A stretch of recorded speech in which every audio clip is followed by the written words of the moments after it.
I got some tea to spill, so if you're ready to chill, take a Jill pill. Hey, welcome back to Take a Jill Pill. How's it going? It's going to be fun today. I just have a feeling this is going to be a fun episode, so I'm just throwing that out there. I like when we get a little off the rails, and I feel like today's topic will go off the rails. I probably always go off the rails in your mind if you're listening to this, but for me, it's like extra today. Anyway. All right, I'm glad you're here. It's like it turned into summer overnight. I'm not complaining about that, trust me, because I've been telling you, the winter here sucks in New Hampshire right now. But the summer is here, and like the beach is slammed and there's traffic everywhere. And my dad's house, he's really close to the beach. And so I was over there, and it's like the traffic is like crazy. It's a small little town, and all of a sudden it's like everyone comes there. And I feel like part of that is TikTok. I blame TikTok because no one ever knew about this little area. And now there's like a couple places that have become cool, and everyone comes here, which is fine. That's great. That's so great for them. I just feel a little bit like they're encroaching on my zen, like this is my zen. I own this beach, not really. But I've been going all winter. Like even yesterday, this guy flipped me off. I was driving, he was trying to parallel park on the main road. I didn't realize that. Sorry. There's so many more people. And so I was going around him, and he just like flipped me the bird as I went by. And I just gave him like a shrug. I wasn't trying. Maybe my driving hasn't improved as much as I thought. Like I'm still working on it. But actually, no, this was his fault. I'm going to put the fault on him. Also me. So anyway, I feel like all these people are like coming into my zen and if you follow me on Instagram, I go to the beach every day and walk. And it's like my peaceful place, and I go multiple times a day, a lot of times, especially in the summer, but all year. And now everyone's decided it's also their place, which it is. It's public, so it's not like I own it. But there are just so many people. And I feel like I want to be like, were you here all winter when I was slipping on the ice and like just talking to the seagulls, That's a little teaser for what's to come later. Mark that. We're going to be talking about birds. Anyway, were you there for that? Because I was. And so I feel like I'm just a little like territorial about all these people in my space, So anyway, I got to get up earlier and walk early before all the tourists come. And it's good. It's fine. It's just, let me have my moment. Anyway, I haven't done a Dunkin' update in a while, and I know that's bothering so many of you. You're like, Jill, we're waiting to hear more about Dunkin'. Well, I have something for you. Okay, so Dunkin', they're always coming out with new weird things. But the latest trend, it's not really new, but it is up here because we're always like way behind everything in the country, is the dirty soda. Now, like other places are doing it too, but like Dunkin' is making a big marketing ordeal out of it, the dirty soda. And they're trying to be kind of like edgy about it. I don't know. The dirty soda has been around because they've had it in Tennessee like forever when I go there. Not forever, but at least a year or two. I think it's the thing that did it start in like Utah? Is that the whole like the Mormon wives thing? I don't know. Maybe I'm mixing two things up. But dirty soda is like you have like Diet Coke or Dr. Pepper or whatever, and you put cream and is it coconut syrup or something in it? I don't even know. I think it's like coconut cream or something, and then like lime, and then it sort of tastes tropical, and it's good.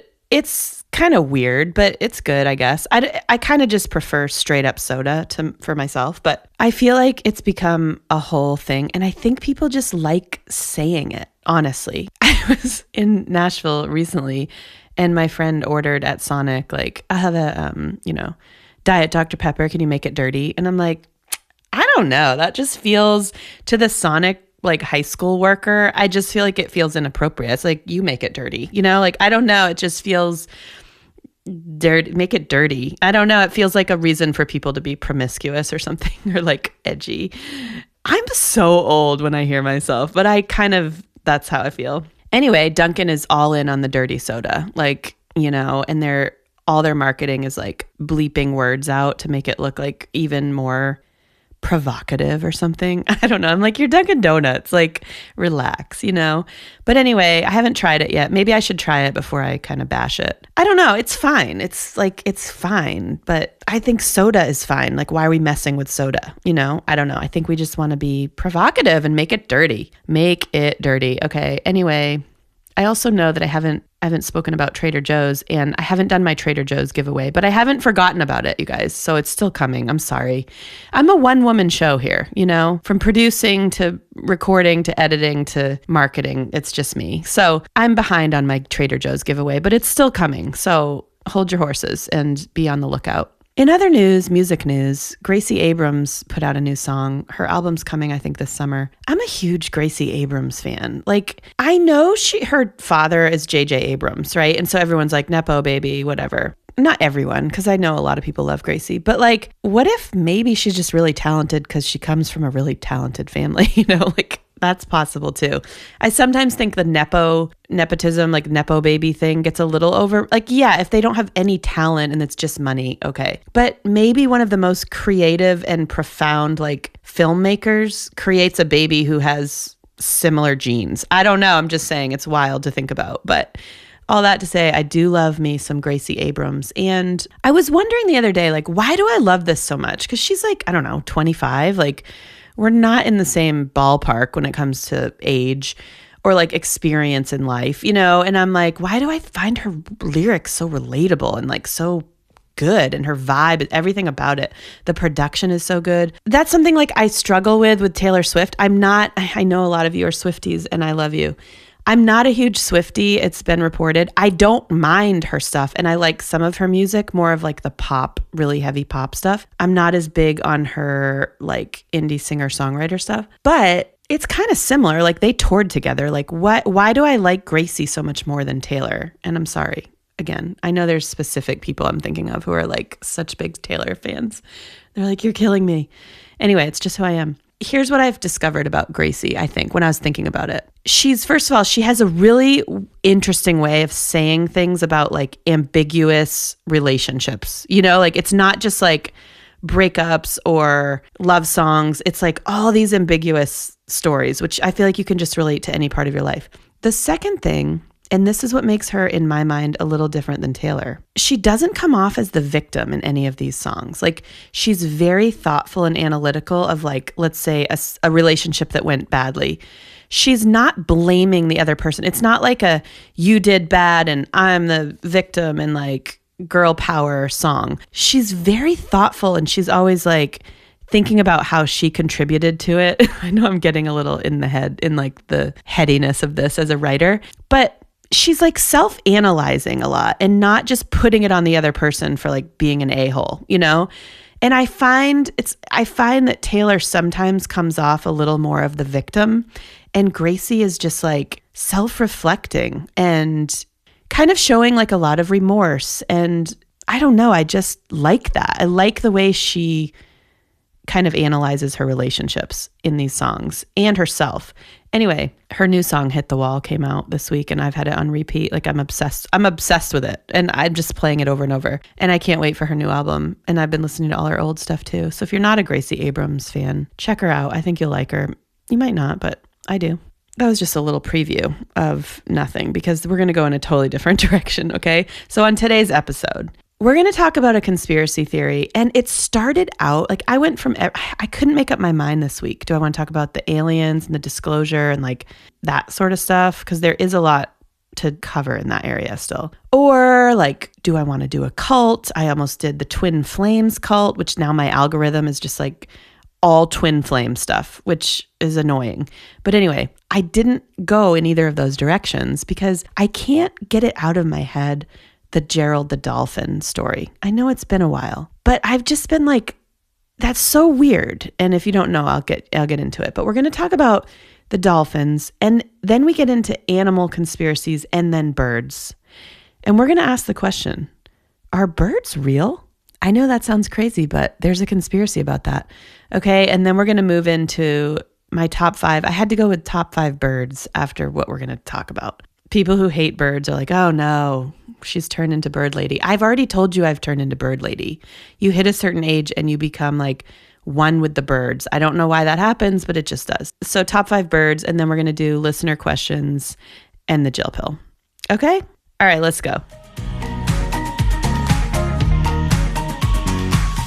A few months ago, there was this story that came out, and you're going to not be able to find much about it because it has been scrubbed from the internet mostly, at least like the news sites and stuff. Like you're going to have to go dark to find this, okay? Or like to TikTok, really. But there was this story, and this guy was in Florida, and he showed up at the hospital with like severe, he had been underwater for like a long time. He had like a lot of water in his lungs. I'm going to get this is going to be my version of the story, okay? So don't hold me to the details, but it's pretty close. So he shows up, he's got a lot of signs that he had been underwater for a long time, and he's claiming that he was abducted by dolphins, a pod of dolphins, and the leader of those dolphins was a dolphin named Gerald, and they took him down underwater into their underwater world to help, because he was like either an architect or an engineer, something that they needed, the dolphins needed to help them create this underground city they were working on. So they kidnapped him to go down and help them. Stay with me, okay? Stay with me. So he was kidnapped and brought down there with them to help them construct this world.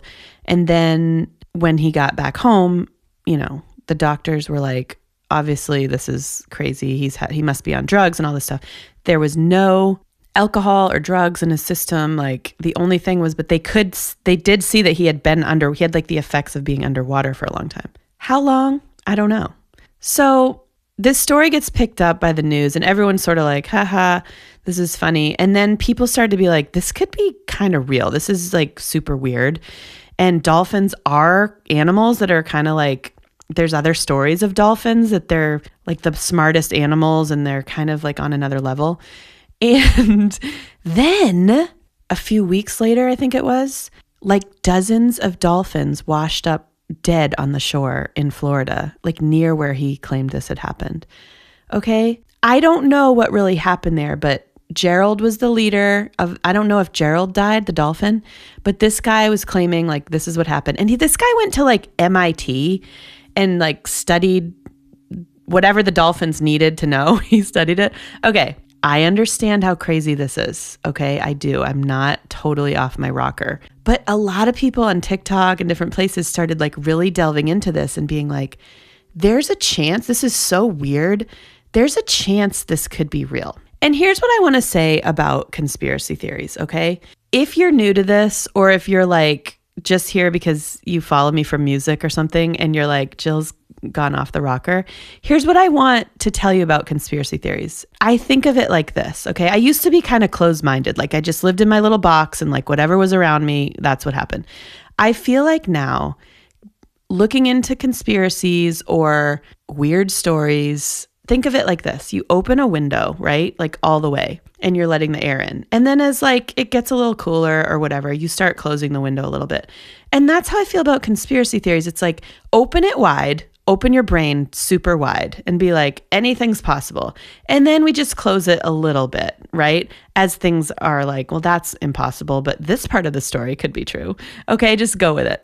That's my analogy for it. And if you end up with a closed window again, great, that's fine too. So back to Gerald the Dolphin. I don't know, okay? I don't know if this guy's got crazy or if this really happened, but it got me thinking about animals and like conspiracies about animals and whether or not there's more to them than just, oh yeah, they're just like out there crawling and running around and like king of the jungle. What if they are more tuned in to this other realm or this other dimension than we are? And I think you know what I'm talking about, because think about like dogs who are support dogs and like they can sense if their owner is going to have like a seizure or, some sort of episode with whatever condition they might have. Animals are very tuned in. Or like when you think about the tsunami that happened, I think it was Japan, and all the animals like ran to the top of the mountains or the hills before anyone knew that a tsunami was coming. Like they're tuned into the earth and the world in a different way than we are. And so are they creating underground cities? I don't know, but they communicate with each other. Could we communicate with them? I don't know. Maybe this guy was really communicating with dolphins. So here's the thing. This is going a little spiritual, but I grew up in the church and going to Sunday school and stuff like that. And so ancient texts and like the Bible specifically, there's a lot of animal references in there. And there's stuff now listen, you might not believe the Bible or whatever, or you might think these are just stories. It doesn't really matter, but I'm just going to reference some stories from the Bible that animals played a big role in people's lives and like not normal. There were talking animals in the Bible. First of all, the snake in the garden, that was like, hey, what are you doing eating from the tree? Like you could eat from that tree. There was that snake, okay? And then, do I sound like way too excited about this? I feel like I'm way too excited. Okay, calm down. Then there was the donkey. I don't know my details super well, but I did look it up. So, okay, this guy was like angry with his donkey. And this is what it says. Then the Lord opened the donkey's mouth and it said to Balaam, I don't know. What have I done to make you beat me these 3 times? The donkey was talking. And then Balaam and the donkey, I don't know how to say that, were having this conversation. And the donkey says like, am I not your own donkey, which you've always ridden to this day? Have I been in the habit of doing this to you? He's like negotiating with his owner and he like in words. Okay. So there's another talking animal from the Bible. Do animals talk? I don't know, but in the Bible they did. So like, is it that crazy to think that an animal could talk? I don't know. I don't think it's that crazy. I don't think they do like on the norm, like on the regular, but it's making me believe in Gerald just a little bit, you guys. Okay. There were also like a lot of other animal stories in the Bible with like the fish had like a coin in his mouth that one time. And I don't know, like God used like ravens to feed people in the desert, and stuff like that. So like animals play a big part in history. And that's just a very small example. I'm sure there's like a million stories I don't even know. So I'm just kind of like thinking about how animals play into all of this in this other realm that we might be in touch with, okay? So as I'm down my rabbit hole this week of dolphins and donkeys and animals, I start thinking about birds because birds played like I said, the ravens fed the people, or like on Noah's Ark, the bird was sent out to find the olive branch, like I like birds. I used to not really care about birds, but all of a sudden you just start noticing them. And then when you do, they're kind of like miraculous, like I find a lot of spiritual meaning in birds. So anyway, I was thinking about birds and then I remembered this little conspiracy theory I had heard. And so I decided to look into it. And the conspiracy is this: birds aren't real. There's this whole conspiracy that in the 70s, the government took all the birds and replaced them with drones. Okay. And that's what they used to like spy on us, is all of these birds. This was supposedly a satirical conspiracy theory, but the more you think about it, I don't think that the government took all the birds, but the more you think about it, how easy would that be to like fake a bird, put it in the sky, and then that's like, how do they know what we're doing all the time? How do they know everything about us? I think it's the birds, guys. The birds are drones. Not all of them, but when you see all the birds on a wire, they're recharging because they're drones. Okay. Oh my gosh, guys, do you still like me? Do you still like me? I don't know. If you don't, it's okay. I'm just having fun with it. Like, what else are we going to talk about? This is why I have a podcast. So anyway, this kid, he was a kid really that started this conspiracy about the birds and it blew up. And then all these people are like, yeah, tell me about it. Have you ever seen a baby pigeon? And everyone's like, I've never seen a baby pigeon. They're like, all pigeons are drones. They're all government workers that are not workers, but like government props or something to spy on us. And like, think about New York. They need a lot of coverage there. And how many pigeons are in New York? You know what I mean? I don't know, guys. Is it possible birds aren't real and they're just drones? Maybe. My thought on it is there are definitely some fake birds that are drone spies. Like, I think I do believe that. Not all birds, because, we still have our regular birds, but I do think they're out there and they're spying on you. So be careful, okay? Even think about those like bird cams now where they have like the tree house or the bird house with a camera in it, and then you're watching the birds, but they're also watching you. You know what I mean?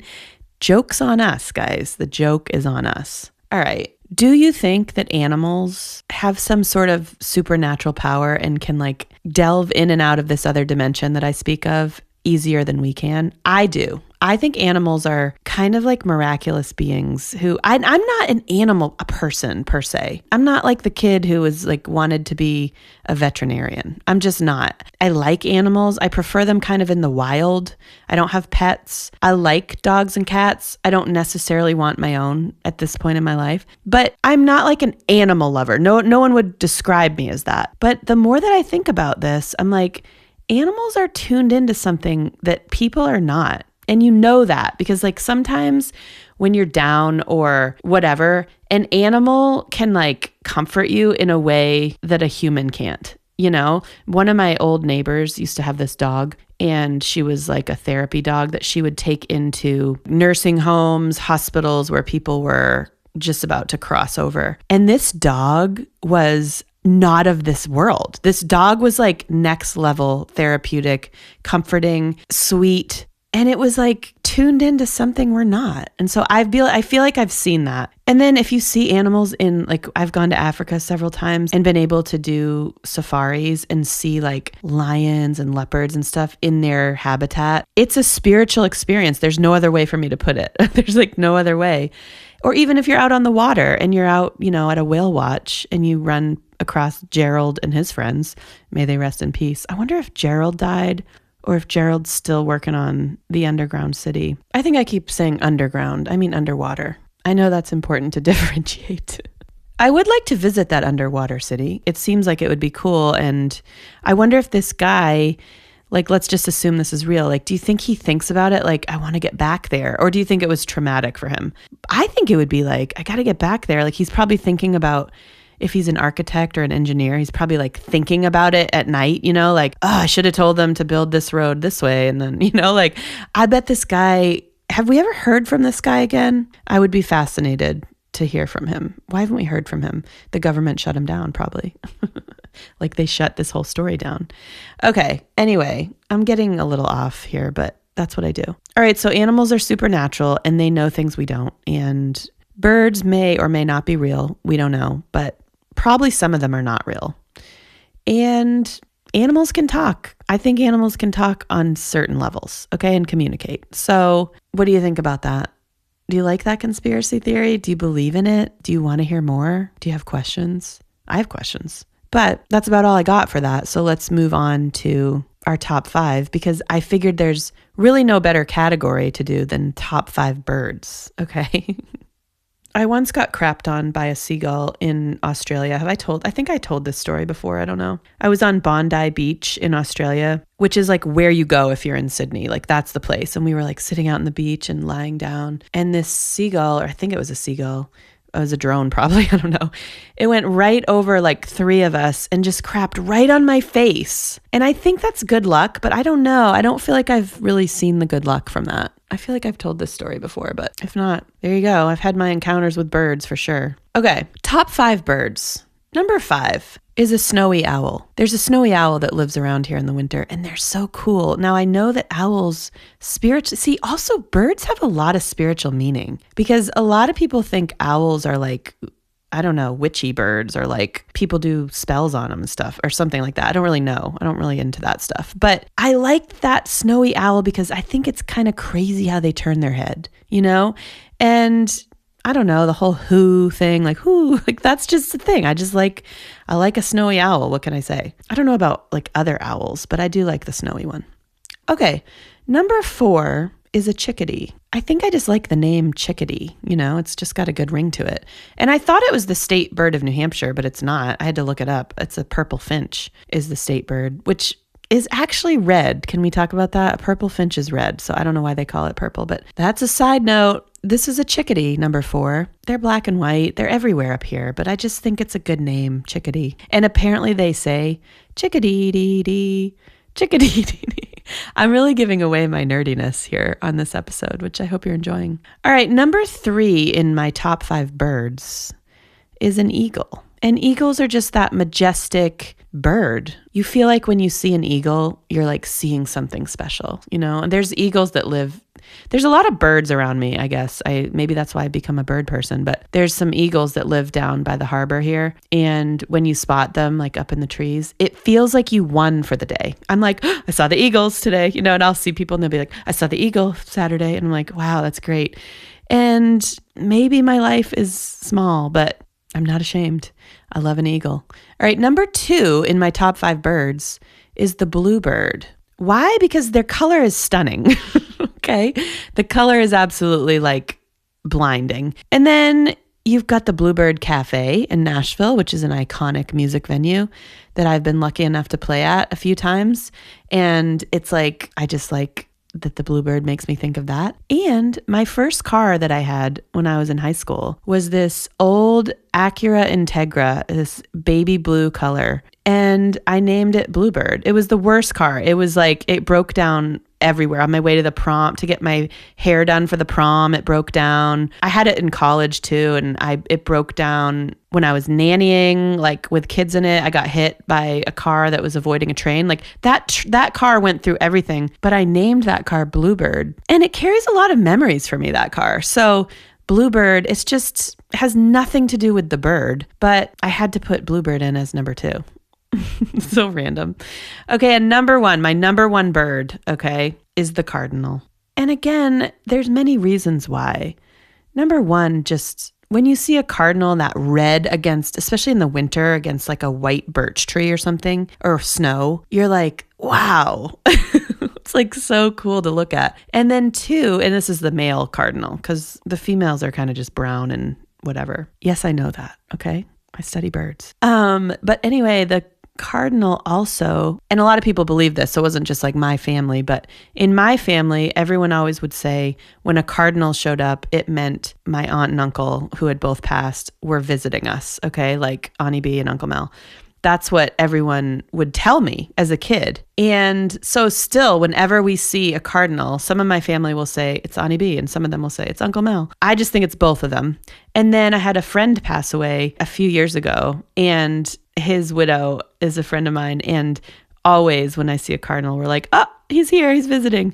And so it's like they have this, again, it's this spiritual meaning. Cardinals like represent someone who passed and they visit you. And I just love that stuff. It's my woo-woo for the day is the red cardinal. So there you go. I know you've been dying to hear my top 5 birds for weeks. And there you go. I finally gave it to you. So you're welcome, you guys. You know what? I do this for you. All right. Are we still here? Are we still good? Let's move into some listener questions. First question. If you had to personally give up one, which would it be? Social media or a web browser? This one feels kind of easy for me right now because I feel like social media is a web browser now. You know what I mean? It's just like you can find anything on there. And I like social media for the fact that I keep connected with people on there. Like I genuinely do. So I feel like I would keep social media and give up the web browser. I don't even know what I do on a web browser. I guess like I probably use it more than I think, but no, I'm going to go with social media. I wonder if that's common. I wonder what people would say to that. It's become something I'm like, oh, what would I do without social media? Which is probably a problem. But anyway, it is what it is. I feel like we're all kind of in that boat. Number 2, what was the last new thing you learned? I've been trying to think of this and I like off the top of my head, I'm not coming up with anything. So I'm going to tell you this instead. This was several years ago, but I was a grown adult. Okay, grown adult. And I learned that seahorses were real. I thought they were like mythical creatures. And I had one when I was a kid. It was one of my favorite things in this tiny little box. You know, when you're a kid, you like little tiny things. And it was this little seahorse that was like the size of, I don't know, a fingernail. And it was dried and in this little box. I thought it was so cool. But I thought it was like a mermaid or something. I don't know. Mermaids might be real too. Like, let's go down that path sometime. But I thought seahorses were just fake creatures that someone made up in a fantasy.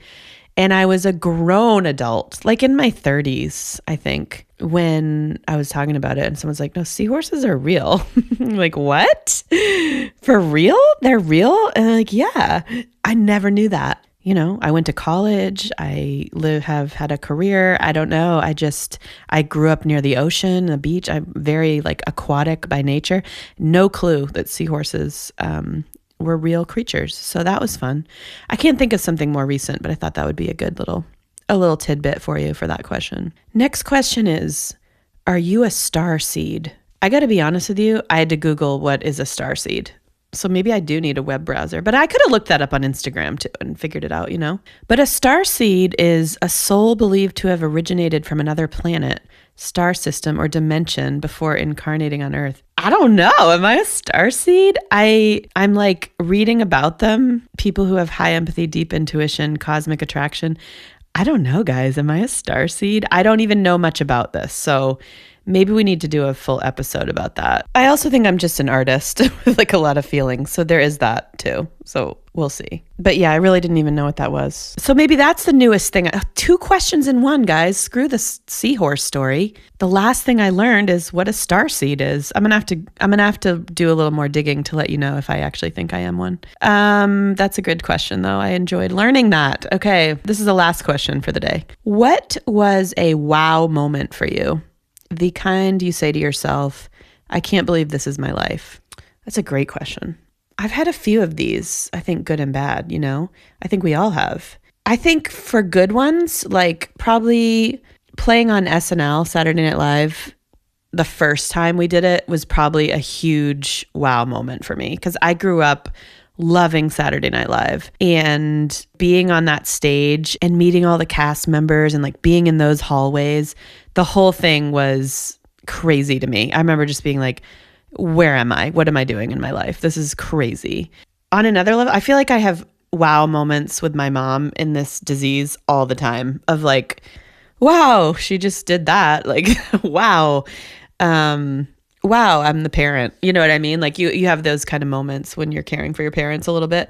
But I have one other wow moment that comes to mind, and it's being in the studio. We were in LA. It was when Kelly was recording Stronger. What doesn't kill you makes you stronger. Everyone knows that song. I was able to go into the studio for that recording, and I fell in love with that song when she got it as a demo. And I was like, you have to record this song. Like it was like, I was obsessed with that song from day one. So I got to be in the studio and like hearing her sing it live, I just knew this song is going to be so huge and massive. And I cannot believe I'm sitting here listening to it live. And I was friends with her at that point for several years. It wasn't like a new experience for me to be in the studio with her or with big time producers or anything like that. It was very normal life for me actually at that stage. But this particular song, I remember felt like incredibly special of like, wow.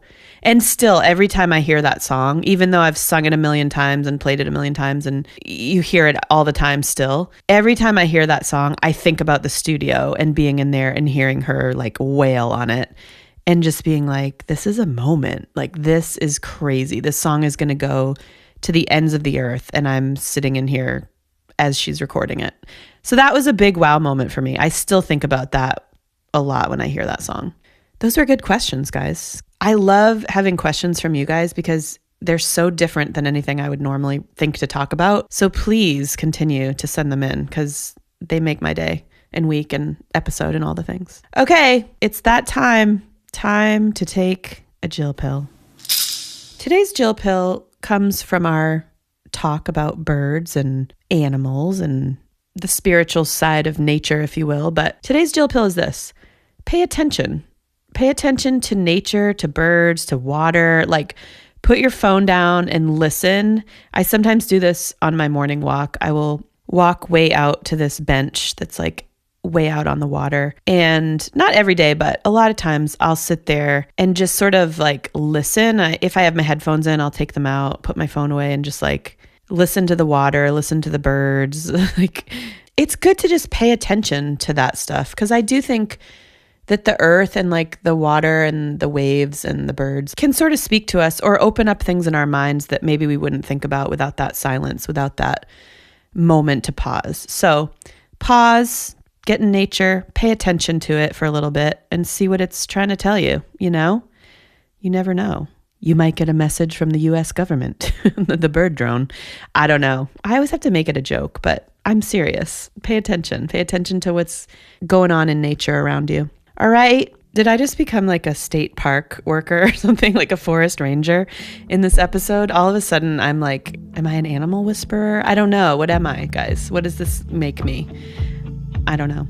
Thank you for putting up with all of that. And I hope that it opened your eyes a little bit. Maybe your window is now wide open and you're like, oh my gosh, birds are drones and dolphins have underground cities. Or maybe you're like, that's a little crazy, but the window's cracked a little bit. And, you know, maybe animals do have more to offer us than just companionship or like beauty. Maybe there's a little something they know that we don't, you know? Thanks for listening. You can find me at Jippy Music on Instagram and TikTok and Facebook. You can find me at takeajillpill.com. If you'd like to leave a rating and review, I would love you for it, or I'll ask the animals to do it. Either way, we'll make it happen. And we'll be back soon with another episode. And keep in touch, guys. I appreciate you. Until next time, be good. Take a Jill pill. Bye.